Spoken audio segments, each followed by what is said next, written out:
Nagsalita na mga kababayan si First Lady Lisa Marcos tungkol sa sabing pang-aagaw niya ng wine glass kay Senate President Chis Escudero. Pinapalabas na sugapa. Ikaw talaga niya, Mr. Maravillas. Yun man talaga po yung gustong palabasin ng mga minions ni Maudigs, Lasingga, sugapa sa alak. Masaya sila, mga kababayan na manira sa ating First Lady Lisa Marcos. Kasi nga po, pag sinisiraan nila si Lisa Marcos, ang tama po sa ating Pangulong BBM. BBM. Kaya ayaw pong tantanan nitong mga kampon po ni Maudigs. Nagpaliwanag na nga po, may masasama pang reaksyon.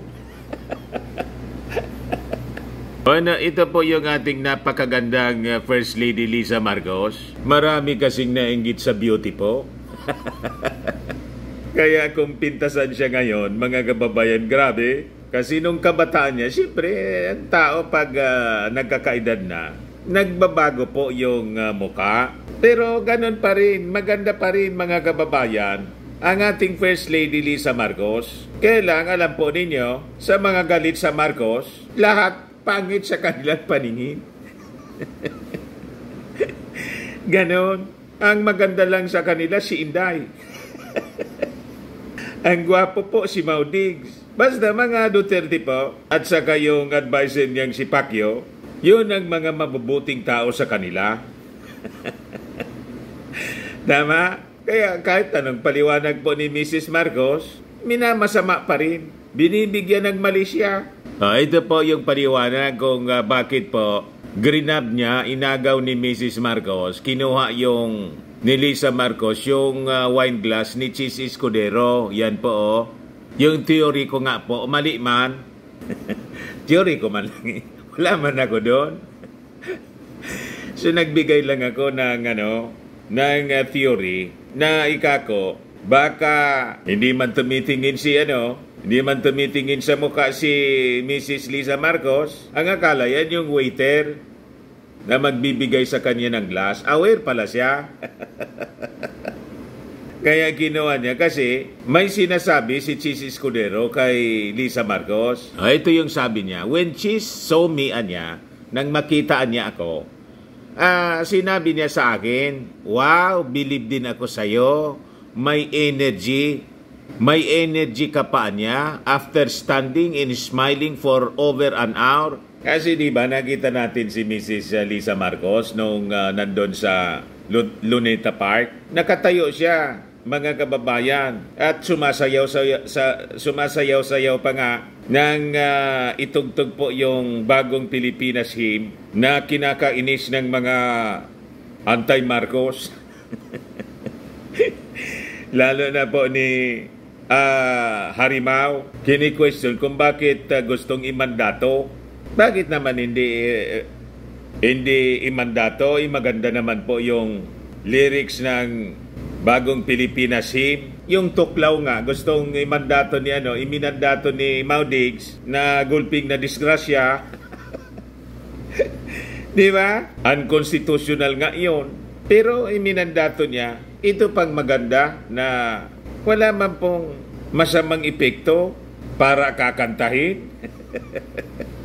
Okay, balik tayo rito mga kababayan sa paliwanag ni Mrs. Lisa Marcos. So nakatayuan niya ng standing for over an hour. Believe naman niya ako sa'yo. May energy ka pa.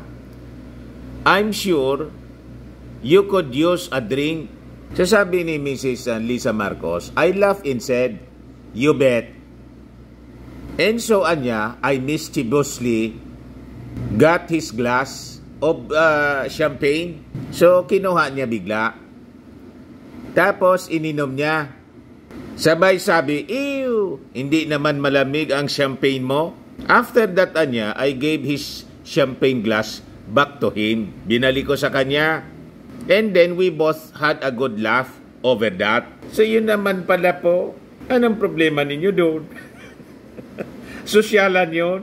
Vin de Honor. Ang ibig sabihin ng Vin de Honor, wine of honor. It is a traditional toast. Pag ganitong Independence Day celebration, saka bagong taon, ginawa na ninyo ng malisya. Ginawa na ninyo ng masasamang istorya. So sabi po ni Mrs. Lisa Marcos, I've known Chis Anya since my law school days. Nag-aral Anya siya sa UP and I went to Ateneo. We've been friends for like forever. So whether I made him a waiter and or he responded like a gentleman is between us. O ngayon, yung statement na yun mga kababayan ni Mrs. Lisa Marcos, binigyan naman ng malisya. Ayan o, isa sa mga minions ni Mau Diggs, itong si MJ Kiambao Reyes. Sabi niya dito, so tama nga nasabi ko, they are that close lang talaga and have known each other since law school. They have been friends for like forever. May malisya pa ganyan po, mga kababayan, na mga statement. Kaya naman pala, Senate President Chis, 54, studied in UP. And First Lady Lisa, 64, studied in Ateneo. So, ang ibig niyang sabihin dito, mga kababayan, paano magkasabay sila na 54 lang si Chis Escudero, siya older than Chis Escudero for 10 years. Ibig sabihin po, nagsisinungaling si Lisa Marcos. Yan ang ibig sabihin ni MJ Kiambao Reyes. So nagbibigay siya ng malisya. Yung iba nga, binibigyan ng malisya yung statement na mag-friendship yung dalawa.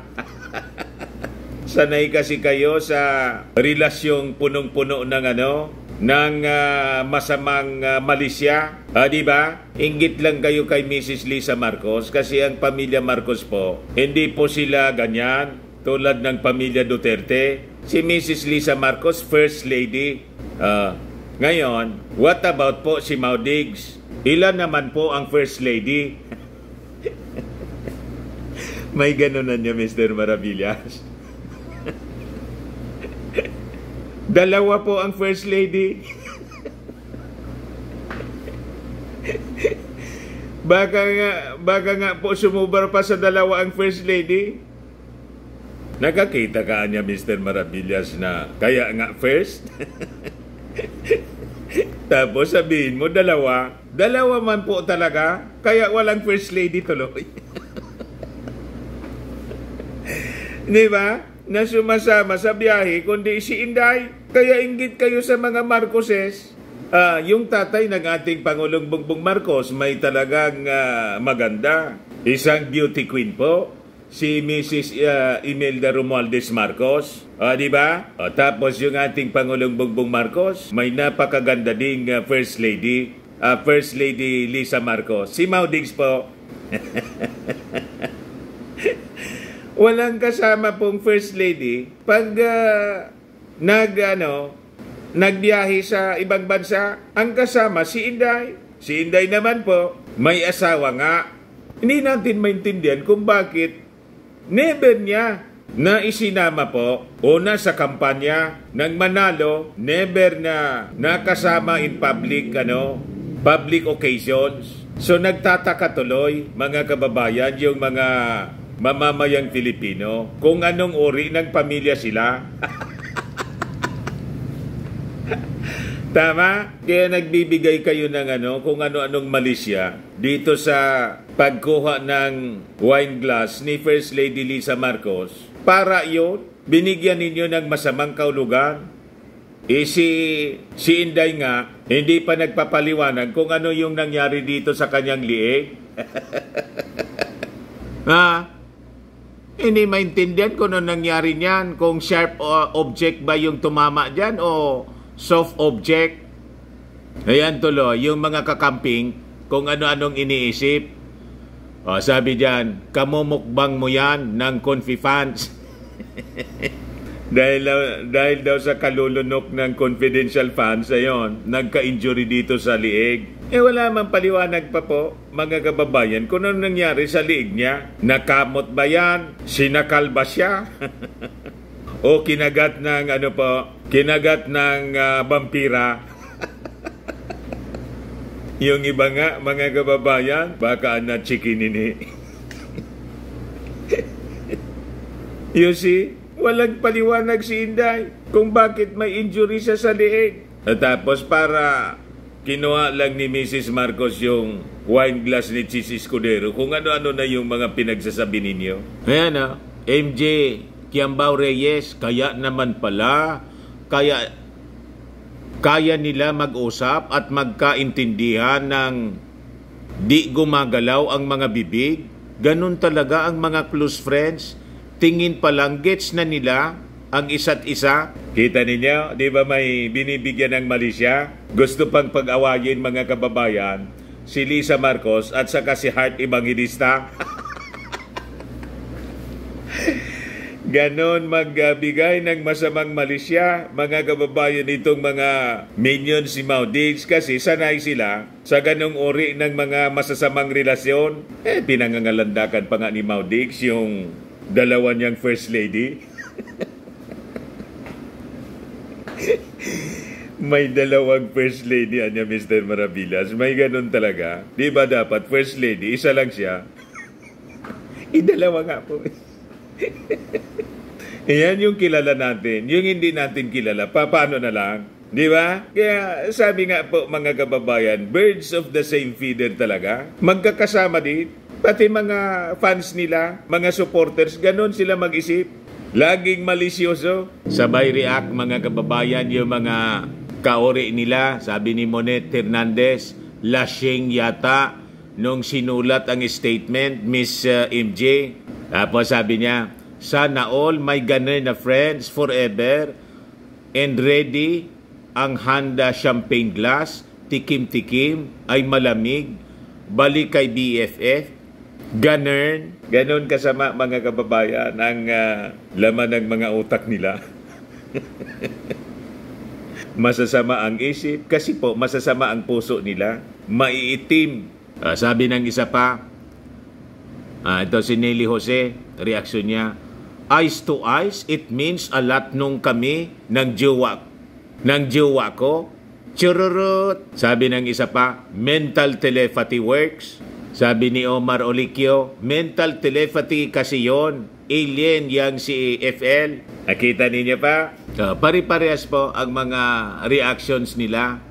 Mga kababayan, punong-puno ng malisya. Kaya po talaga, birds of the same feather, flock together po. Pag mga taong masasama ang ugali, mga chismoso, chismosa, mga mapag-isip ng masama sa kapwa, magkakasundo din sila.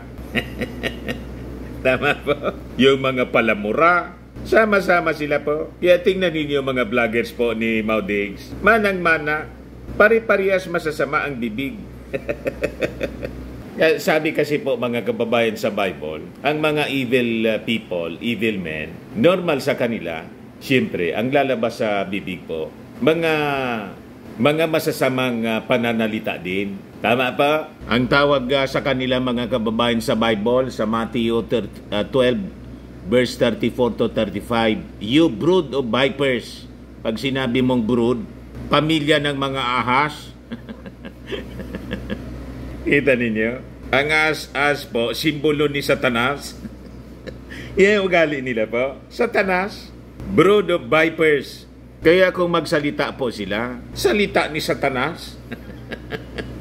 Yan o, sabi niya no, you brood of vipers, how can you speak good when you are evil? So paano ka anyang magsalita ng mabuti na isa kang evil, masama kang tao? For out of the abundance of the heart, the mouth speaks. So galing po sa umaapaw na kasamaan ng puso, abundance.